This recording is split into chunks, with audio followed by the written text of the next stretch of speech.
This year's been a special year for you in the Ardennes because you walked away with the fleche-wallonne, a 60-year-old event, and you rode it with incredible tactical sense. I always thought fleche-wallonne was good for me, and I always wanted to do well there, but I'd always been too excited, and it's truly one of the hardest races, and it's hard early in the race, and I would always want the real racing to begin earlier than the race wanted to be, and so that was always my problem. But this year I really tried to be patient, and it worked out. Did you find it hard to be patient because you knew going into fleche-wallonne that the form was there and you knew you had a great chance of winning, but you also seemed to be forcing yourself to hold back? Well, for me, I felt as good the year before, I think, but I attacked the first time up the Muir, and after you make a mistake like that and you realize that even if you feel good, you're not going to ride away from the field like that on that course, you tend to learn pretty quickly. Now, in the final kilometers, Didier Roux was quite strong there. Did you have any feeling at all that he might beat you to the top? Well, you never know with a race like that. He'd had a great year, and he's a strong rider. I felt comfortable. I felt good with my form, but you never know. You enjoyed the victory, though, the final few meters, though. I definitely enjoyed it.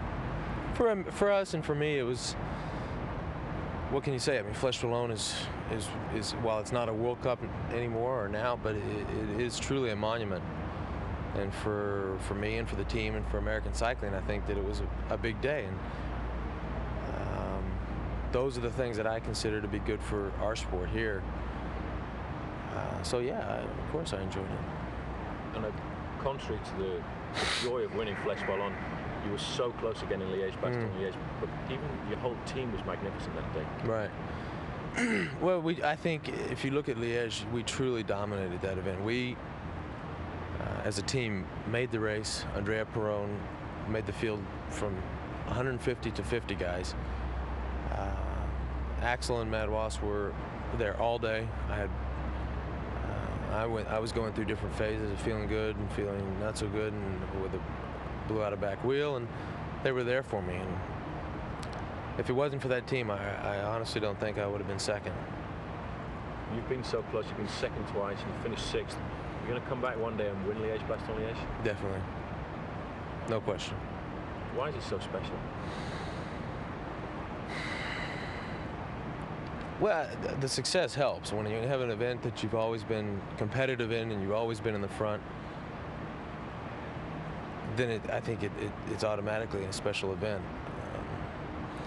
For me, the timing is always right, because at Liège I know that in a week or two I'll be going home as well, which helps. I mean, if it's Milan-San Remo, I know I have 6 weeks or 8 weeks until I get to go back to the States, and Liège is oftentimes the day before I leave to come back to America, and that's sort of my final race in Europe for the spring, and that gives me added motivation because I enjoy coming home.